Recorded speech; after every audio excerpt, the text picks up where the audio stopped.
I'm adding the candy bars at this stage, first stage of mixing or creaming, because I want the cookies to get crushed and get incorporated into the cookie dough. If you don't want that, then just chop. So I'm adding the Nestle Crunch and the Baby Ruth candy bars at the first stage of mixing because I want them to get crushed. I want them to get incorporated into the cookie dough. If you don't want the cookies to get crushed and you want to have a bite of the candy bars, then just chop them. Don't add them here at the first stage of mixing. But don't forget, it's not the sugar in the candy bars are not going to get incorporated into the dough. So you might want to add the sugar and not reduce it the way I did. Okay. You need the sugar from the candy bars in the cookie dough. So that's why I'm crushing it using speed 1 first of my mixer. And then I'm going to add the sugar. So this is again the creaming stage or the creaming method. You see the candy bars getting crushed? That's what I want. I want the cookies, the candy bars to get crushed. The chocolate and the sugar and the caramel to get incorporated into the dough. Let's do speed number 2. And then I'll slowly add the sugar.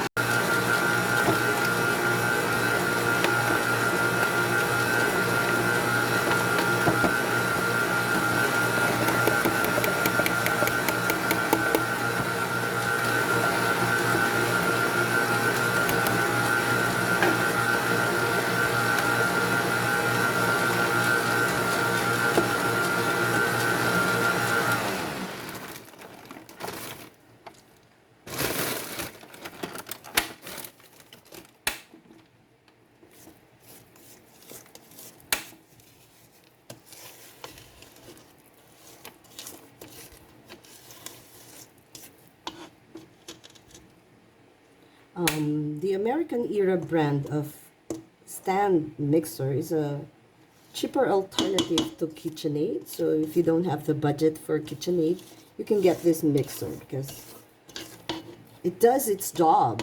Actually, it can whip egg whites, finer. I don't know. That's just me. But I think it creates great whipping creams and meringues. Speed 1 and then 2. And then we'll add the eggs. So this is a double recipe, so there's 4 eggs.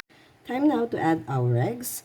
One tip for beginning bakers, always make sure that you use the large size egg. Okay, so a large size egg without the eggshell is around 51 to 52 grams. And that's what you need to use because you want your cake fluffier and moist, your cookies to be airy and crispy and not dense and heavy. So always use large eggs. Okay, so if you're in doubt and you end up with small or medium-sized eggs, make sure that you weigh them. So 4 eggs should at least be 200 grams. Okay?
Time now to add our dry ingredients. This is the oatmeal and the all-purpose flour with salt and baking soda. You sift, don't forget to sift the baking soda.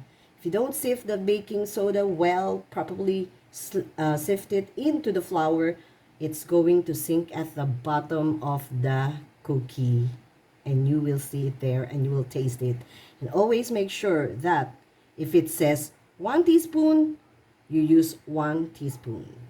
Do not add 1 gram of baking soda or 1 gram extra to the recipe because you will taste it in the cookie when you bake it. It's going to be bitter.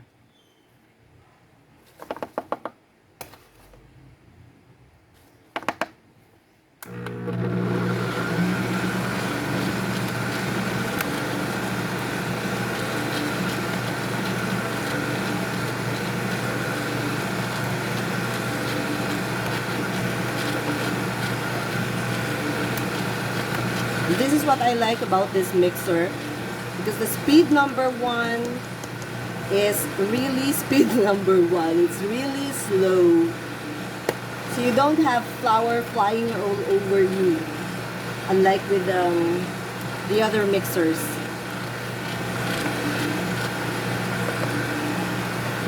So I don't need to pulse it.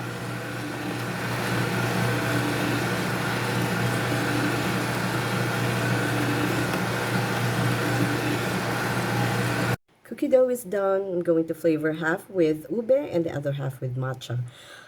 When it comes to baking cookies, there are only 2 most common type of problems. Number 1, it spreads too thin. Thin, flat, as in like if you're familiar with lengua de gato, that's how it looks like.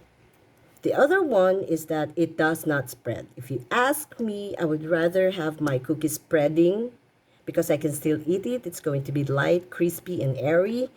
Doesn't matter if you have irregular shapes. At least I can still eat it. But the other one, the one that did not rise, the one that did not spread, you cannot eat it. Okay, so what is the problem with that one is that it doesn't have enough moisture to give it that spreadability. Okay, so what is the solution? Add liquid. That's why if you're trying a new recipe, I've been baking this recipe for the past, 15 years. That's why I can tell already if my cookie dough is dry. So what is my solution? Before, I used to add beaten whole eggs. Or if I have extra egg whites, I add egg whites. But now, I just add water. In this batch, I added 1 cup of water. That means for one recipe of my oatmeal cookie dough, I use about half a cup of water. But still depends on the type of oatmeal that you use and the protein content of the flour that you use. Okay, so that's why it's better to train your eye and the feel of the dough. Look, it should stick like this. If you dip your finger into the dough and it does not stick, then that means your cookie dough is dry. And if you bake it, it's not going to spread. You're going to waste money and time and effort all into baking cookies that you cannot eat. Okay? So, again, the solution is water. So now, what is the solution to a cookie dough that is spreading too thin? You just simply add flour. That's it. So if you're trying a new recipe, make sure that you bake about 3 pieces first. Doesn't matter if you waste oven, gas, electricity, baking 3 cookies, because you want to make sure that when you mold the whole batch, it's going to spread and it's going to bake well. Okay, so that's my biggest tip for all cookie baker beginner bakers out there.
Is it matcha enough?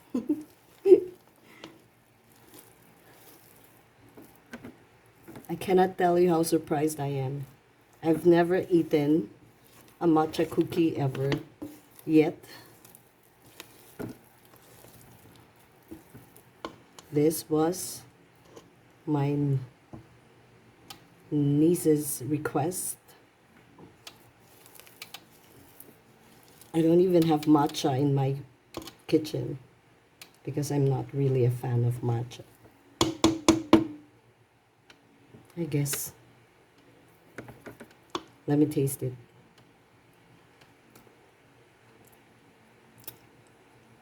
Yeah, I think that's enough. Okay, matcha cookie dough finished.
So I created different variations of the matcha and ube cookies.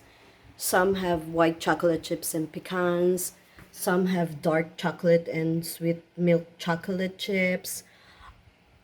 Plain white chocolate chips.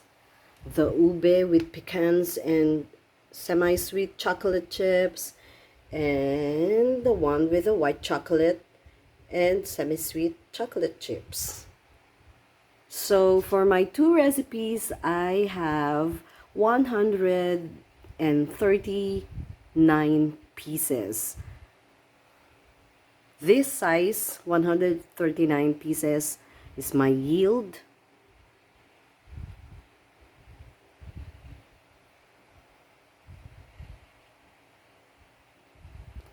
I'm already preheating my oven at 325 degrees Fahrenheit. Going to bake it for 15 minutes. One full load is 4 trays. So I'm using my 4-sheeter oven.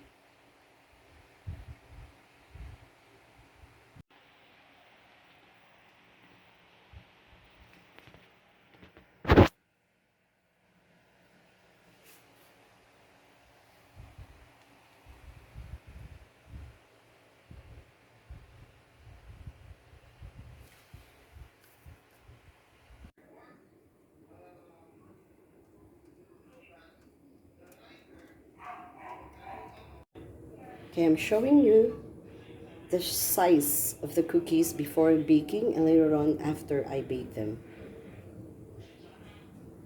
If your cookies have enough moisture and you creamed it properly, then your cookies will spread as it's supposed to be, and it will be light and airy. If it does not spread, if the shape or the size of the cookie does not change after the bake, then you did something wrong. It's either your dry and your wet ingredients are not in proportion. So how to correct it? Add water or beaten eggs. That's it. You don't have to do anything else. Just increase the moisture content of your cookie dough.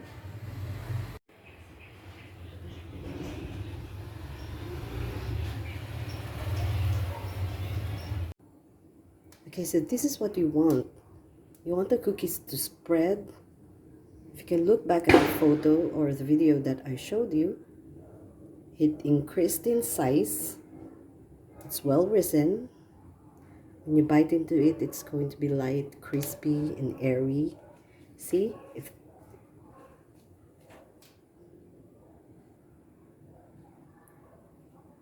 There. Very nice. I can smell the matcha. And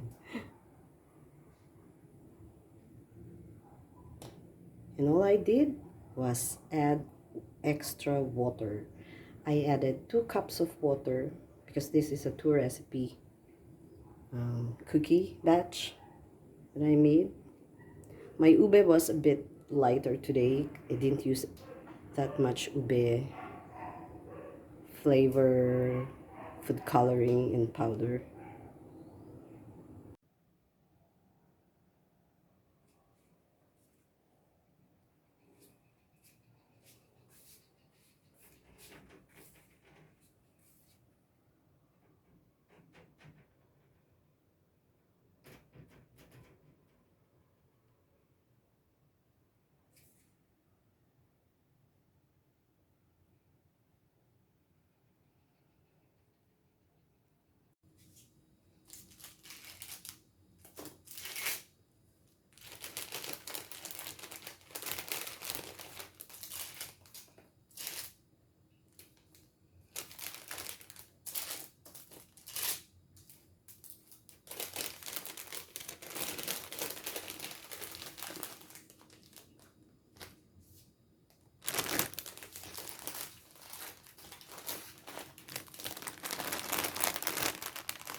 Cookies all done. These are for my family members on Christmas, that you can take home some cookies, as well as this one for my sister, loaded with nuts. The matcha is for Mika, and the chocolate chips are for Carlo. And these are for my sister's giveaways to the children in Pangasinan. So it's done. 6 recipes of oatmeal chocolate chip cookies. Christmas 2002. Cookies all done. These are for my family members on Christmas, that you can take home some cookies, as well as this one for my sister, loaded with nuts. The matcha is for Mika, and the chocolate chips are for Carlo. And these are for my sister's giveaways to the children in Pangasinan. So it's done. 6 recipes of oatmeal chocolate chip cookies. Christmas 2002.